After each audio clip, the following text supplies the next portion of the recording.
3-in-1 senior living apartment. 1. Senior citizen கான perfect senior living. Number 2. Small investment, big appreciation. 3. உங்க பசங்களுக்கு ஃபியூச்சர்ல நல்ல ரெண்டல் இன்கம் தரப்போற ப்ராப்பர்ட்டி. ஸ்டெப் ஸ்டோன் ஆலம் இன் பொள்ளாச்சி நியர் கோவை. முதல்வர் கூட சமீபத்தில் ஒரு நிகழ்ச்சியில் பேசியிருந்தாரு. நாங்கள் வாக்குறுதி கொடுத்தோம் நீட் விலக்குக்கு, ஆனால் எங்களால் முடியலன்னு கை விரிச்சிட்டாரு. இப்போ வந்து 632 மாணவர்கள் வந்து எம்பிபிஎஸ் படிக்க போகிறாங்க. இது எப்படி பார்க்குறீங்க? இதுதான் எடப்பாடிக்கும் முதல்வருக்கும் உள்ள வித்தியாசம். எடப்பாடி பழனிசாமி கைவிரிக்கல. நீங்கள் நீட்டுடைய பின்னணி பார்த்தா நீட்டுன்ற ஒரு இதை போட்டித் தேர்வை அறிமுகப்படுத்துவது காங்கிரஸ். அதை காங்கிரஸ் அறிமுகப்படுத்தும் போது காங்கிரஸுடைய கூட்டணியில் இருந்தது திமுக. அனிதா வந்து ஸ்டேட் போர்டில் படித்தாங்க. ஒரு குடிசை பகுதியில் இருக்கிறவங்க, ஒரு பட்டியலின சமூகத்தை சேர்ந்தவங்க. அவங்களுடைய நாலேஜு அந்த குழந்தைக்கு என்ன இருக்கும், அதை ஒரு பெரிய விஷயமா பார்க்கும். அந்த நேரத்தில் ஐயோ நீட் நாங்கள் மட்டும் வந்தால் முடிச்சிடுவோம் அப்படி இப்படின்னோன்னு அந்த குழந்தை பயந்துச்சு. நம்ம வாழ்க்கையில் ஒன்றுமே பண்ண முடியாது போலன்னு. நீட்டில் என்ன இருக்குது, 60 வயசு வரைக்கும் எழுதலாம், எத்தனை அட்டம்ப்ட் வேணால் எழுதலாம். சரி, நீ 1100 சில்லற மார்க்கு நீ ஸ்டேட் போர்டில் வாங்குறேன்னா உன் நாலேஜ் பிரச்சனை இல்லை, கல்வி முறை தான் பிரச்சனை. நீ பயப்படாதம்மா, உன்னை வந்து நல்ல கோச்சிங் சென்டரில் சேர்த்து. அது என்கரேஜ் பண்ணலன்றீங்களா? ஆமாம், வேறு சுத்தமாக பண்ணல. ஏன் பண்ணியிருந்தா ஏன் தற்கொலை பண்ணி போகுது? இதுக்கப்புறம் வாழ்க்கை அதான் விஜய் சொன்னார்ல, நீட் மட்டுமே உலகம் நினச்சிக்காதீங்க, வாழ்க்கை நினச்சிக்காதீங்க. உடனே என்ன பண்ணாங்க, அடிப்படையாக கைவிக்கிறார்ல விஜய். ஏழை மாணவர்களுக்கு என்ன நீ என்ன பண்ணிட்ட? ஏழை மாணவர்களுக்கு, அரசு பள்ளி மாணவர்களுக்கு மாவட்டத்துக்கு 2 கோச்சிங் சென்டராக கட்டி கொடுத்துக்குற. நீங்கள் வேலை மாலில் கொடுக்குற அதே ட்ரைனிங் நான் கொடுக்குறேன் கவர்மெண்ட்டில், நான் பண்ணுறேன். உன் வீட்டு பிள்ளைங்க நல்லா அதில் சென்டரில் படிக்கிறாங்க. நீங்கள் முடிவு பண்ணிட்டீங்களா நீட்டு நாங்கள் எதிர்க்கிறோம், அதனால் திமுகவை சேர்ந்த யாருமே நீட்டு நாங்கள் எழுத மாட்டோம், மருத்துவ படிப்பே வேணாம் எப்போயா அப்படின்னா இருக்கீங்க. போன சட்டமன்ற தேர்தலில் பார்த்தீங்கன்னா அந்த நீட்டுன்ற ஒரே ஒரு டாப்பிக்கை வச்சு டிஎம்கே நல்ல அரசியல் பண்ணி ஆட்சிக்கு வந்தாங்க. இன்றைக்கி அதே நீட்டை வச்சு அவங்களுக்கு எந்த வகையில் பின்னடைவாக இருக்க போகுதுன்னு நினைக்கிறேன். பூமாறாங்க திரும்பல. நீட்டை நான் வந்தவுடன் முதல் கையெழுத்து அனிதாவுடைய சமாதியெல்லாம் இது பண்ணி தங்கை அனிதா பேரில் மருத்துவக் கல்லூரி வரும் அது வரும்னு சொல்லிட்டு இந்த கையெழுத்து முதல் கையெழுத்துனாங்க. முதல் கையெழுத்துன்னு பார்த்தா போட முடியல. எப்படி போட முடியும்? ஒரு மாநிலத்தின் கடன் சுமை அதிகரிப்பதற்கு காரணமே கட்டுப்படுத்த முடியாத அளவுக்கு வருவாய் பற்றாக்குறை அதிகரித்து, அதாவது ஒவ்வொரு மாதம் செலவு வாங்கிட்டு இருந்தால் பற்றாக்குறை வரும். அப்போ அதை ஈடுகட்ட கடன் வாங்கணும். அவங்க சொல்லுவாங்களே சார், நாளைக்கு நாங்கள் இவ்வளோ இன்ஃப்ராஸ்ட்ரக்சர் பண்ணியிருக்கோம், வளர்ச்சி பண்ணியிருக்கோம், அதனால தான் இவ்வளோ கடன் நாளைக்கு சொல்லிட்டா. வளர்ச்சின்னு எங்கே சொல்ல முடியும்? நீங்கள் தான் அந்த இது மகளிர் உரிமை தொகை, அப்புறம் சம்பளம் கொடுக்குறது, இதெல்லாம் போச்சுன்னா நீங்கள் எங்கே வளர்ச்சியிலேருந்து காட்டுவீங்க? சரி, வளர்ச்சிக்கு ஒதுக்குறீங்க, அதோடைய இன்ஃப்ராஸ்ட்ரக்சர் எதான்னு பார்த்தா நல்லா இருக்குதான்னு பார்த்தா இல்லையே. ஒரு திட்ட மதிப்பீடுக்கும் செலவினங்களுக்கும் பார்த்தாலே பெரிய வித்தியாசம்லாம் வருது. ஒரு சைடு அவரும் சொல்கிறார்ல சார், வெளிநாடு போனார், அப்புறம் 10 லட்சம் கோடி வரைக்கும் முதலீடுகள்லாம் கொண்டு வந்திருக்கேன்னு சொல்லியிருக்காரு. சொல்லுவாங்க, அது வந்தால் ஏன் அவ்வளோ பிரச்சனை இருக்குது? வந்ததே 37,000 கோடி தானே சொல்கிறார். இதே அன்பு ராமதாஸ் தான் சொல்கிறார், எங்கே 10 லட்சம் கோடி, 37,000 கோடி தான் அப்படின்றார். அதனால் இது எல்லாமே எழுத்தில் இருக்கும். அவர் சொன்னால் அவர் படிச்சிடுவார், பேசிடுவார், ஊடகங்கள்லாம் கேள்வி கேட்காது. வெள்ளை அறிக்கை கேட்டால் என்ன சொல்கிறது, கொடுக்குன்ற மரபு இல்லைன்றாரு.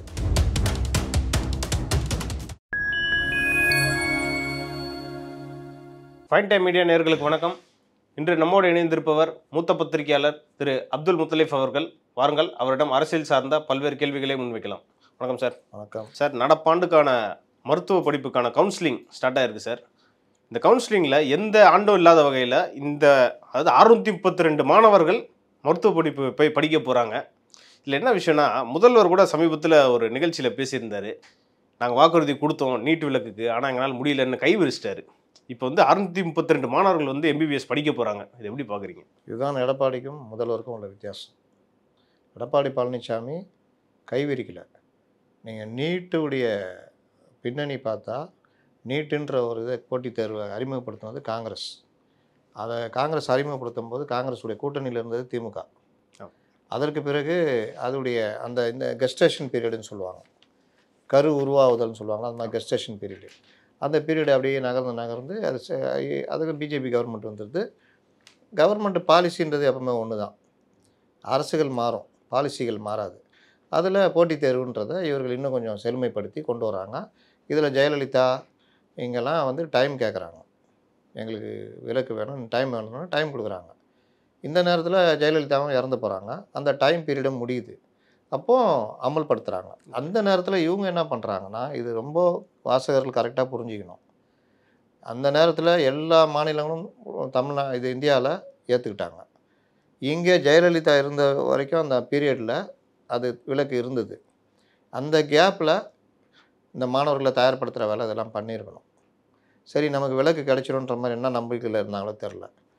விலக்கு இதுக்கப்புறம் கொடுக்க முடியாதுன்னு கட் பண்ணுற நேரத்தில் தான் ஜெயலலிதா இல்லை, எடப்பாடி பழனிசாமி தலைமையிலான கவர்மெண்ட்டு அவர்கள் அதை எதிர்த்து உச்சநீதிமன்றம் போகிறாங்க. ஏன்னா இங்கே அவ்வளோ தொல்லை. ஏதோ நீட்டுன்னா நீ நினச்சினுக்கிற முதலமைச்சரை மட்டும் இருந்தால் போதுமா, நீட்டு விலக்கு வாங்க முடியலையா அவனால், நீலாம் என்ன நீ, அந்த அளவுக்கு இவர்கள் பெரிய பிரச்சாரம் பண்ணுறாங்க. அது பெரிய நெருக்கடியாக மாறுது. அப்போ இந்த விவகாரத்தை அவர்கள் உச்சநீதிமன்றம் கொண்டு போகிறாங்க. உச்சநீதிமன்றம் எப்படி இதை ஏற்றுக்கும்? உச்சநீதிமன்றத்தை பொறுத்த வரைக்கும் ஒரு போட்டித் தேர்வுன்றது எல்லா இந்திய குடிமகனுக்கும் பொதுவானது. அதில் உங்களுக்கு மட்டும் நான் தங்கத்தில் பண்ணி வச்சுருது, உங்களுக்கு எதுக்கு நாங்கள் தனியாக கொடுக்கணும், எல்லா மாநிலம் ஏற்றுட்ட பிறகு உங்களுக்கு என்ன பிரச்சனை அப்படின்ட்டு தள்ளுபடி பண்ணிடுறாங்க.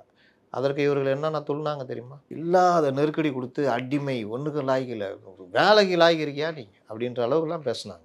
நாங்களாக இருந்திருந்தா நேரத்துக்கு என்ன ஆயிருக்கும் தெரியுமா அப்படி இப்படி உச்சநீதிமன்ற நீதிபதியே மாற்றிருப்போன்ற லெவலுக்கு பேசுனாங்க. இவர்கள் பயந்துட்டாங்க. இதை வச்சே நம்ம கண்டமாகும். அடிமை அதிமுக, பாஜக பார்த்தியா, பாஜக பண்ணுறது அப்படி கேட்டு பண்ணுறியான்னு. அப்போ ஒருத்தர் கூட இந்த கேள்வி கேட்கல. ஏன் ஒரு சட்டம் வருது, கிட்டத்தட்ட 27 மாநிலங்களும் அதை ஏற்றுக்குது. இந்தியாவுக்கான சட்டம் பார்லிமெண்ட்டில் நிறைவேற்றி ஜனாதிபதி ஒப்புதல் கொடுத்து நிறைவேற்றப்பட்ட சட்டம். இதில் தமிழ்நாடு மட்டும் எங்கேருந்தியா பண்ணோம்? அப்போ ஜெயலலிதா காலத்தில் வாங்கினா ஏண்டா அது 1 வருஷம் 2 வருஷத்துக்கு கொடுத்தாங்க, சில மாநிலங்களுக்கு கொடுத்தாங்க. ஆனால் இதையே நிரந்தரமாக கொடுக்கணும்னா எப்படியா இவங்க பண்ண முடியும்? சரி, அவங்களால முடிஞ்சது உச்சநீதிமன்றத்தில் வழக்கு போட்டு பண்ணாங்க, முடியல. என்னையான்னு யாருமே கேட்கல. சரி, இவர்கள் என்ன பண்ணாங்க? அப்போ என்ன பண்ணுவோம்? சரி, யார் பாதிக்கப்படுவா? ஏழை மாணவர்கள் அரசு பள்ளியில் தான் படிக்கிறாங்க.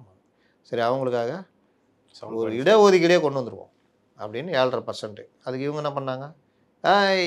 என்ன 7.5%, 10 கொடு, அவங்க என்ன அறிக்கையில் பண்ணுகிற, என்ன பண்ணுகிற, அறிவில் உனக்கு அடிமை, 10 கொடு, இப்படி பண்ணுற, அங்கேயே தான் கெடுத்து விட்டு வந்த, ஒரு வழக்கை கூட ஒழுங்காக நடத்த முடியல, இன்னைக்கு பாரு, ஐயோ பாவம் அப்படி இப்படின்னு. சார் நீட்டு விலக்கும் கேட்குறாங்க, 10% கேட்குறாங்க. இதில் முரண்பாடு இருக்கே சார். விலக்கு தான் முடிஞ்சிச்சுல, சுப்ரீம் கோர்ட்டு முடிஞ்சிச்சுன்னு குதிச்சாலும் கூட அவர் சொல்லுவான், சார் அது ஒன்றும் பண்ண முடியாது, உச்சநீதிமன்றம் பண்ணிச்சு, அவங்க என்ன பண்ணுவாங்க பாவம், ஏய் சும்மாரியா, இப்போ பாரு எப்படி போடுறேன் பாரு பிளேட்டை, 7.5 கொடுக்கல 10 கொடு அப்படின்னு. அனிதா வந்து ஸ்டேட் போர்டில் படித்தாங்க.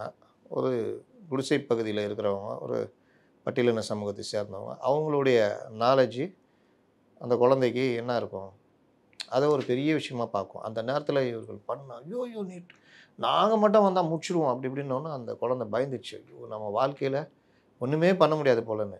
நீட்டில் என்ன இருக்குது, 60 வயசு வரைக்கும் எழுதலாம், எத்தனை அட்டெம்ப்ட் வேணால் எழுதலாம்.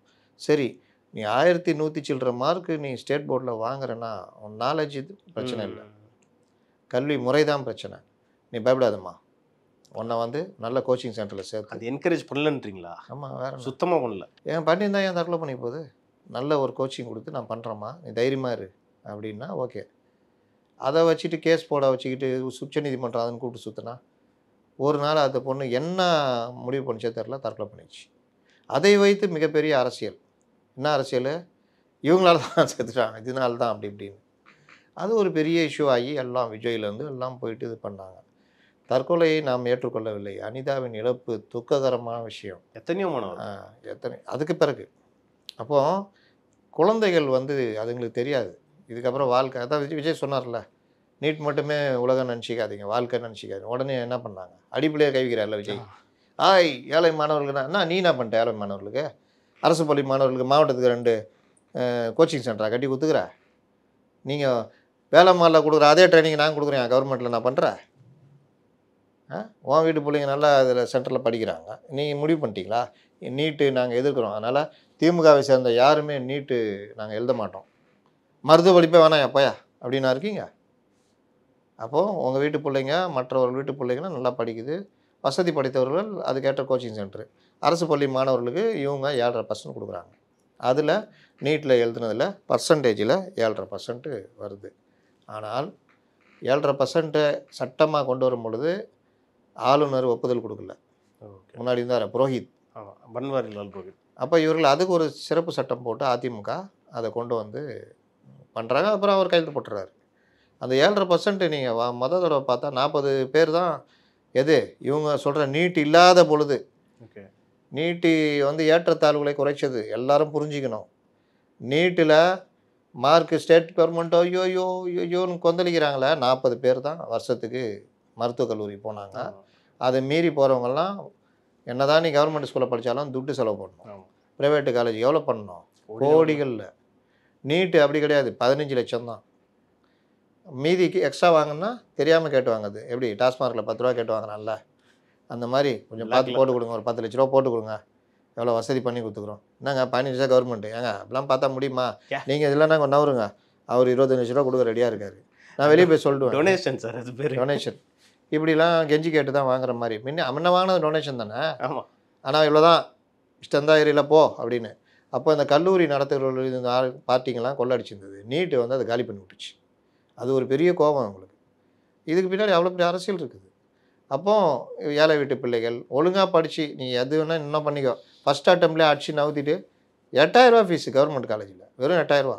ஒரு அம்மா பொண்ணு கூட இப்போ பாஸ் ஆனாங்க சார் சமீபத்தில். அம்மாவும் பொண்ணு, அம்மாவுக்கு 50 வயசு, பொண்ணுக்கு 18 வயசு என்னமோ. ஆமாம். பார்த்தா அவங்க 2 பேரும் இதோட ஒரு ஜோக்கு, ஒருத்தர் என்ன வேணால் எழுதுவார் போட்டித் தேர்வு, 65 வயசு அவருக்கு, 56 வயசோ 58 வயசோ எழுதிட்டு பாஸ் ஆகிட்டாரு. கவர்மெண்ட் போய் கெஞ்சுது, கொஞ்சம் நீங்கள் விட்டு கொடுத்தீங்கன்னா அந்த இடத்துல ஒரு மாணவன் படிப்பான் அப்படின்னு. அப்புறம் எதாவது விட்டு கொடுத்தாரு போல். அதனால் நீட்டு நீங்கள் ஒரு இது ஆயுதப்படை காவலர் ஒருத்தர் ஆயுதப்படையில் சேர்ந்து போலீஸாக இருக்கார், நீட் எழுதி பாஸ் ஆகிட்டு மருத்துவக் கல்லூரி மாணவராக போய் சேர்ந்துட்டார். இந்த மாதிரி நீட்டு வந்து யாருக்கும், ஒரு அர்ச்சகர் வீட்டு குழந்தை எனக்கு தெரிஞ்சு மந்தவெளியில் பாஸ் ஆகி 8000 ரூபா ஃபீஸு போய் சேர்ந்துச்சு. அவங்க எந்த காலத்துலேயாவது கவர்மெண்ட் பள்ளியில் படித்து வர முடியுமா? இல்லை. நீட்டுன்னு ஒன்று இருந்தனால தான் முடிஞ்சது. இல்லாட்டி நீ கவுன்சிலிங்லாம் போயிடலாம், நீ அதை வாங்கவே முடியாது.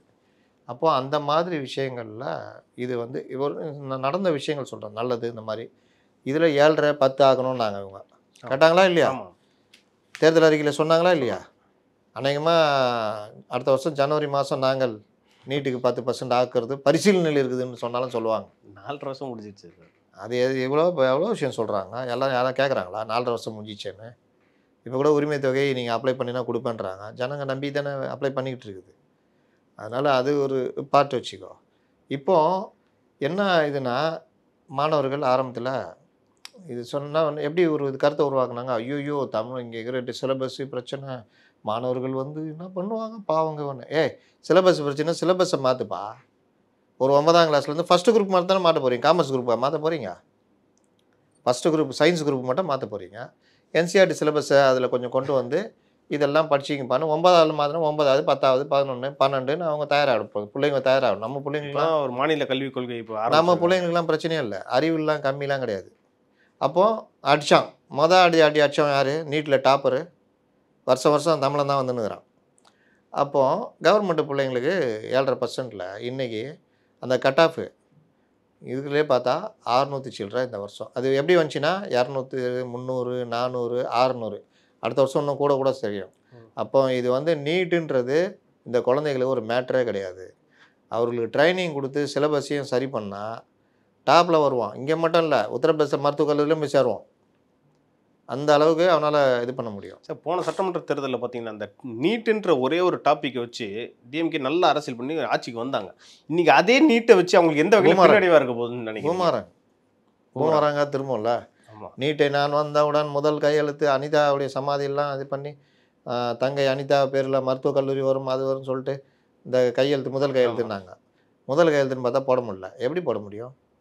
சட்ட நிபுணர் சொல்லுவாங்க, ஐயா ஒன்றுமே பண்ண முடியாது, பார்லிமெண்ட்டை நிறைவேற்றி இது பண்ணது. அப்புறம் ஒரு உருட்டு விட்டுனாங்க, நாங்கள் வந்து எங்களுக்கு ஏற்ற ஆட்சி வந்தால் நாங்கள் அதில் மாற்றுவோன்னு சொன்னோம். இதை சொல்லியே, அப்படி இல்லையே, அங்கே என் ரகசியம் வேறு தெரியும்னு ஒருத்தர் சொன்னார் அப்படின்னு அவரை பிடிச்சி அவர் ஒரு 1.5 வருஷம் 2 வருஷம் தள்ளினார். அப்புறம் எலெக்ஷன், அந்த பார்லிமெண்ட் எலெக்ஷன் கிட்ட நெருக்கத்தில் எல்லோரும் சேர்ந்து போராடினா நீட்டது. இந்த செந்தில் ஒரு படத்தில் சொல்லுவாப்பிலையா, மலையை தூக்கி தோளில் நான் வைப்பேன், மலையை தூக்குவேன்னு எல்லோரும் 100 ரூபா கட்டணம் வாங்கிடுவாங்கள. அன்றைக்கி வந்து ட்ரெஸ்லாம் போட்டு அனுமார் மாதிரி அந்த இந்த ட்ரெஸ்லாம் போட்டு பளபளன்னு போட்டு வந்து அப்படி முடிக்கால் போட்டு உக்காருவாப்புல. என்னடா தூக்குறேன்னா, தூக்கி வையே தூக்குறேன்னா இல்லையா பாருன்னு. டேய் மலையை தூக்குறேன்னு சொன்னால் இப்போ மட்டும் நான் இல்லை, நான் சொல்கிறேன் தூக்கி வைங்க தூக்குறேன்னா இல்லையா பாருன்னு. அந்த மாதிரி எல்லோரும் சேர்ந்து போராடினா நீட்டை ஒழிக்கலாம். ஐயோ இதான் எல்லாருக்கும் தெரியுமே, உலகம் தோன்றின காலத்துலேருந்து போராட்டங்கள் இல்லாமல் திண்டாட்டங்கள் தீராது, இது வேறு புதுசா. அப்புறம் வந்து ராகுல் காந்தி தலைமையில் காங்கிரஸ் ஆட்சி அமைச்சா நல்லா கலப்புவாங்கள்ல. மற்ற ஸ்டேட்லாம் அப்படியே ஏங்க ஐயோ பாவங்க அவங்களுக்கு மட்டும் விலக்கு கொடுக்குன்னு கொடுப்பாங்களா? அப்போ எவனா ஒருத்தன் கோர்ட்டுக்கு போகிறான் வச்சியா, கோர்ட்டு என்ன சொல்லலாம்? அது என்ன எல்லாருக்கும் இதுன்னு, இவங்களுக்கு மட்டும் தனியாக என்ன இதுவா? ரத்து நடக்குமா நடக்காதா? அதனால் இது எல்லாம் இதை வச்சுக்கிட்டு பண்ண அரசியல் எல்லாமே சாயம் வெளுத்து போச்சு. இன்னும் கூட அடங்கலைல்ல. கடைசியாக நீட்டுக்கான ஒரு சட்ட தீர்வுக்கான இதுன்னு ஒரு அனைத்து கட்சி கூட்டம் போட்டாங்கல்ல லேட்டஸ்ட்டாக. ஆமாம். அப்போ எந்த அளவுக்கு அவங்க நம்பிக்கிட்டு மக்கள் நம்புவாங்கன்னு நினச்சிக்கிட்டு இருக்கிறாங்க. சார், வருவாய் பற்றாக்குறையில் தமிழ்நாடு 2ஆம் இடம்ல இருக்கின்ற ஒரு தகவலும் வந்திருக்கு. அதே மாதிரி பார்த்தீங்கன்னா யூபி நல்லா பெர்ஃபார்ம் பண்ணுதுன்ற மாதிரி சொல்கிறாங்களே சார். தமிழகம் 27வது 27வது இடம். ரெண்டாவது இல்லை வருவாய் பற்றாக்குறையில் சொல்கிறேன். வருவாய் பற்றாக்குறையில் 2வது இடம். யூபியை விட 26 இடங்கள் பின்தங்கி உள்ளது. சிஏஜி வருவாய் பற்றாக்குறையில் 2ஆம் இடம். பற்றாக்குறையில். ஆமாம். அதான் இப்படி இதுலேருந்து வரேன். அதாவது நல்ல பெர்ஃபார்மிங் ஸ்டேட்ஸில் 26வது இடம். லாஸ்ட்டில் ஃபஸ்ட்டுன்னுவாங்களா அது மாதிரி 2ஆம் இடம். இதில் உத்தரப்பிரதேசோட 26 இடம் பின்தங்கிய அப்படின்னு அன்புமணி ராமதாஸ் நேற்று அறிக்கை பெரியது. 28 மாநிலங்களில் 16 மாநிலங்கள் வருவாய் உபரி ஈட்டியிருப்பதாக. 16ல் கிடையவே கிடையாது தமிழ்நாடு. உபரின்றதே நம்மள்ட்ட கிடையாது. ஆமாம், நம்ம தான் கடன் வாங்கிட்டு இருக்கிறோமே. இந்திய தலைமை கணக்காயர் அலுவலகம் மேற்கொண்ட ஆய்வில் தெரிய வந்துள்ளது. ஒரு காலத்தில் பின்தங்கிய மாநிலமாக பார்க்கப்பட்ட உத்தரப்பிரதேசம் வருவாய் உபரியில் முதலிடம் பிடிச்சிருக்குது. விடியல் இதில் கூட வேறு மாதிரி உருட்டுவாங்க. எல்லா நிதியும் மத்திய அரசு அவங்களுக்கு கொடுக்குறாங்க, எங்களுக்கு கொடுக்குறதில்ல அப்படின்னு. இன்றைக்கி ஜிஎஸ்டிக்கு ஒரு உருட்டு ஊட்டிக்கிறாரு பார்த்தீங்களா? அது சொல்கிறார். கேள்வி இருக்குது. அது 8 வருஷத்துக்கு முன்னாடியே பண்ணியிருக்கலாமே. அது இல்லை, 50% எங்களுக்கு இழப்பு. அப்போ வரவு வந்தப்போ உங்களுக்கும் வரவு தானே. இதை அடுத்து வச்சுக்கலாம் சார். திமுக நிதி நிர்வாகத்தில் தமிழகத்தை 27ஆம் இடத்திற்கு தள்ளி இருக்கிறது. நிதி நிர்வாகம் குறித்து பேசுவதற்கு எந்த தகுதியும் திமுகவில் இல்லை. நம்ம சொல்ல ராமதாஸ், அன்புமணி ராமதாஸ் சொல்கிறார். மாநிலங்களின் நிதி நலம் 10 ஆண்டுகளில் அதிகரித்த பொதுக்கடன் என்ற தலைப்பில் இந்தியாவில் உள்ள மாநிலங்களின் நிலை குறித்த ஆய்வறிக்கையை இந்திய தலைமை கணக்காயர் அலுவலகம் தயாரித்து வெளியிட்டிருக்குது. அதில் 2013-14ஆம் ஆண்டில் தொடங்கி 22-23ஆம் ஆண்டு வரையிலான 10 ஆண்டில் ஒவ்வொரு மாநிலத்தின் பொருளாதார நிலை எவ்வாறு முன்னேறி இருக்குதுன்னு அறிக்கை கொடுத்துருக்காங்க. வருவாய் பற்றாக்குறை, நிதி பற்றாக்குறை ஆகியவற்றின் நிலை பற்றியும் சொல்லியிருக்காங்க. பொதுக்கடன் எந்த அளவுக்கு அதிகரித்திருக்கிறது என்பது குறித்த விவரங்கள் அந்த அறிக்கையில் பெற்றுள்ளன. அதில் அதிர்ச்சியூட்டும் தகவல் என்னவெனில் தமிழ்நாடு உள்ளிட்ட 11 மாநிலங்கள் வாங்கும் கடனில் பெரும் பகுதியை, இதான் முக்கியம், கட்டமைப்பு வசதிகளை ஏற்படுத்த செலவிடுவதற்கு பதிலாக ஊதியம், மானியம். இது எப்படின்னா, வீட்டில் இப்போ உங்கள் வீட்டில் இருக்கிறீங்க, வீட்டில் பட்டை பாத்திரம், நகை எல்லாம் இருக்குது. நீங்கள் எந்த வேலைக்கும் போகாமல் சுற்றின்னு வந்துட்டு, என்னடா சம்பளம், ஒரு நெக்லஸ் எடுத்துகிட்டு போய் வச்சு ஒரு 2 லட்சம் வாங்கிட்டு வந்து, இந்தாம்மா அந்த மாதம் சம்பளம் 1 லட்சம் செலவு பண்ணு, மீதி 1 லட்சம் அடுத்த மாதம் வச்சுக்கோ, அடுத்த மாதம் இன்னொரு நகையை கொண்டு வைக்கிறது. இந்த மாதிரி இருக்கிற இதை பண்ணுற ஏற்பாடு. அந்த வருவாய் வர்றது அதை முதலீடுகளாக கொண்டு போனால் அது கரெக்டாக இருக்கும். ஊதியம் கொடுக்கறதுக்கும் மானியங்கள் கொடுக்கறதுக்கும் கொண்டு போனால் என்ன முன்னேற்றத்துக்கு என்ன ஒதுக்க முடியும்? இப்போ அதுதான் பெரிய பிரச்சனை.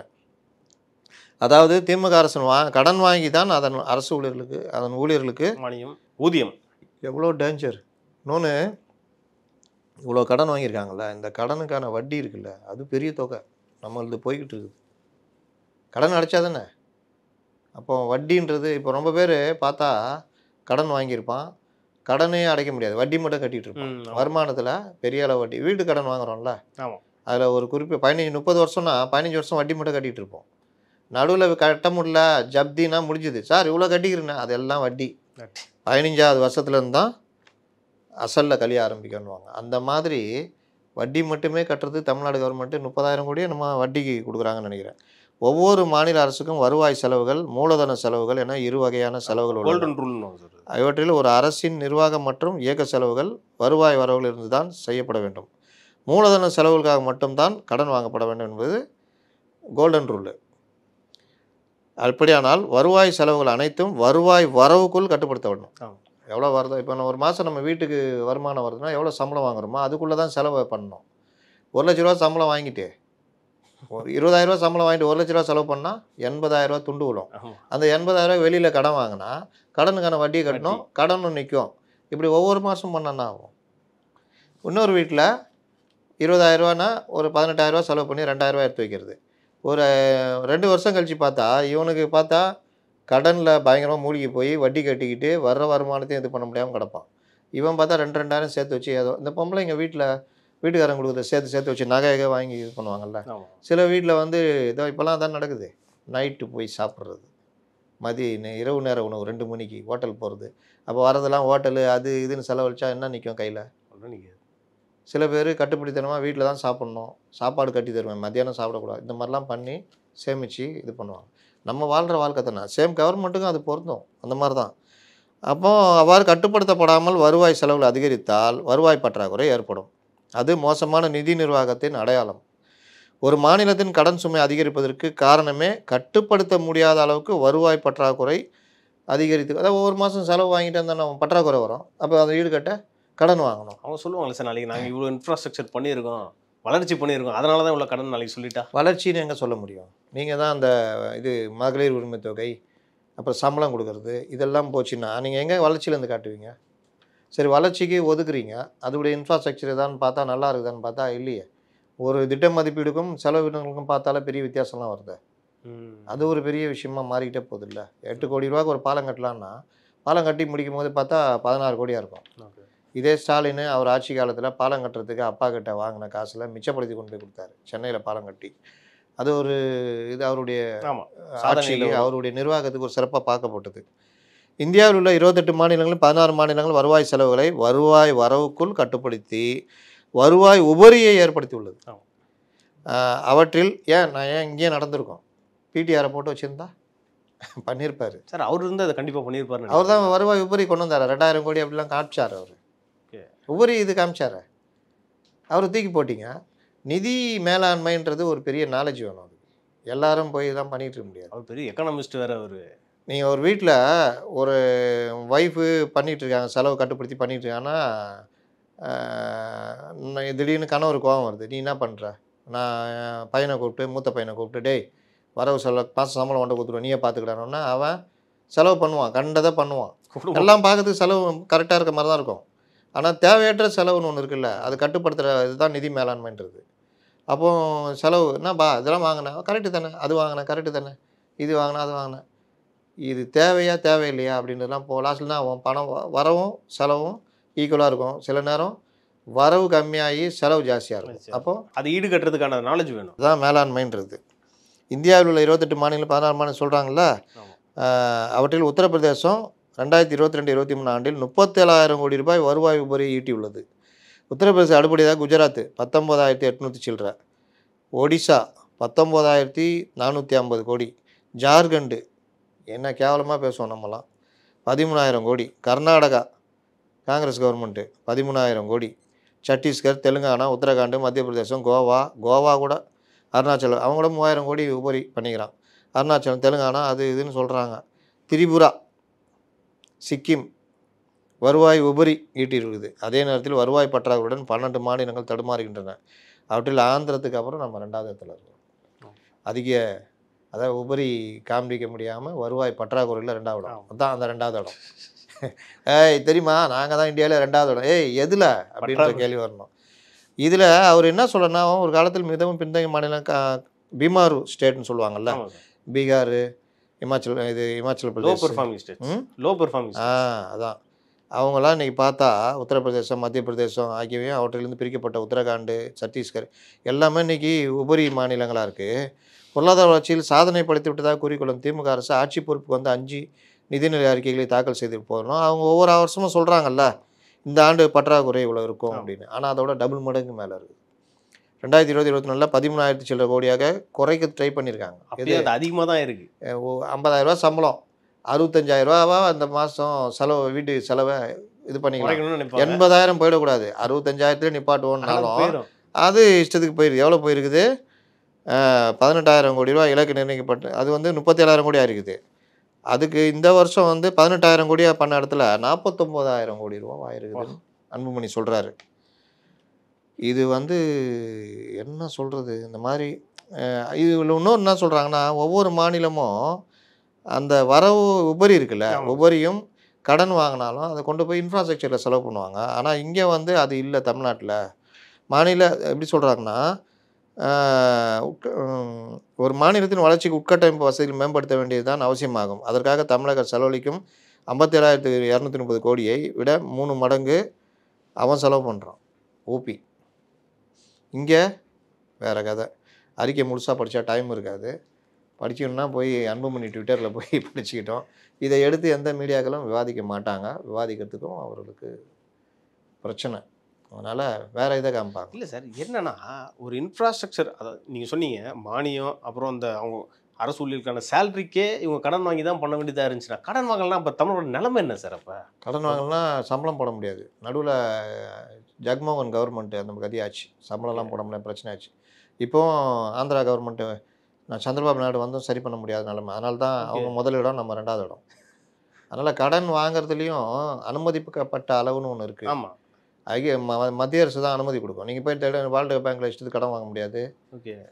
அப்போது மத்திய அரசு இந்த ஸ்டேட்டுடைய அந்த ஜிடிபி மற்ற விஷயங்கள்லாம் வச்சு இவ்வளோ தான் அவங்க வாங்க முடியுன்ற ஒரு இது பண்ணுவாங்க. அவ்வளோதான் வாங்க முடியும். ஏன்னா ஏற்கனவே வாங்கினதுக்கு வட்டி கட்டுறது இந்த இதெல்லாம் இருக்குது. இந்த மாதிரி பல விஷயங்கள் வந்து இது. அப்போ வருவாயை தேடுகின்ற ஏற்பாடு எங்கே? நமக்கான வருவாய் எங்கெங்கேருந்து வரும்? ஒரு சைடு அவரும் சொல்கிறார்ல சார், வெளிநாடு போனார், அப்புறம் 10 லட்சம் கோடி வரைக்கும் முதலீடுகள்லாம் கொண்டு வந்திருக்கேன்னு சொல்லியிருக்காரு. அதெல்லாம் சொல்லுவாங்க. அது வந்தால் ஏன் அவ்வளோ பிரச்சனை இருக்குது? வந்ததே 37,000 கோடின்னு தானே சொல்கிறார். இதே அன்புமணி ராமதாஸ் தான் சொல்கிறார். எங்கே 10 லட்சம் கோடி? 37,000 கோடி தான் அப்படின்றாரு. அதனால் இது எல்லாமே எழுத்தில் இருக்கும். அவர் சொன்னால் அவர் படிச்சிருவார், பேசிடுவார், ஊடகங்கள்லாம் கேள்வி கேட்காது. வெள்ளை அறிக்கை கேட்டால் என்ன சொல்கிறாரு? கொடுக்குன்ற மரபு இல்லைன்றாரு. இவர் எதிர்க்கட்சி தலைவராக இருந்தப்போ அப்படி பேசியிருக்காப்புல. வெள்ளை அறிக்கை வெள்ளை அறிக்கை கேட்டாங்க. இது கொடுங்க, தைரியம் தான். இன்றைக்கி சொல்கிறாங்க மாநிலம் பொருளாதார வளர்ச்சியில் நம்ம 13% தடவை டபுள் டிஜிட்டில் போயிருக்கோம் அப்படி இப்படின்றாங்க. இது எல்லாம் ஒரு நல்ல பொருளாதார நிபுணரை வச்சு எங்கே பிரச்சனை என்னன்னு பேசினா அவ்வளோ மேட்டர் இருக்கும். தமிழ்நாட்டில் நடக்கக்கூடிய அரசியல் நிகழ்வு குறித்து நம்ம நிறைய பேசணும் சார். இது குறித்து அடுத்தடுத்த நிகழ்ச்சிகளை இன்னும் டீட்டெயிலாக பேசலாம் சார். நன்றி சார்.